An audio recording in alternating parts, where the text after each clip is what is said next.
الرحمن الرحیم، السلام علیکم سامعین و ناظرین، جیسا کہ آپ سب کو بخوبی علم ہے کہ اجلاس اجتماع جو کہ 16، 17، 18 آج اس کا اختتامی دعا ہوا، اور اجلاس کے اس اجتماع کی تاریخ میں پہلی دفعہ ہمارے گلگت سے انجمن امامہ کے صدر صاحب اور علماء کرام کا وفد یہاں اجلاس تشریف لایا. اختتامی دعائے تقریب میں انہوں نے شرکت کی، اور اس کے بعد میں مولانا مرزا علی صاحب سے گزارش کروں گا کہ اس اجتماع کے حوالے سے آپ کے یہاں اس دورے کے حوالے سے اپنے تاثرات کا بیان کیجیے. دین اسلام محبتوں کو بکھیرتا ہے، محبتوں کا پیغام دیتا ہے، اور یقیناً تبلیغی اجتماع محبتوں کو پھیلانے والا پیغام ہے، سنتوں کو بکھیرنے والا پیغام ہے.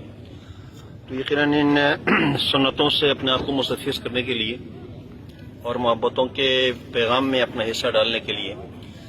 آج اللہ رب العزت نے ہمیں سعادت نصیب فرمائی، ہم اس میں شریک ہو سکے.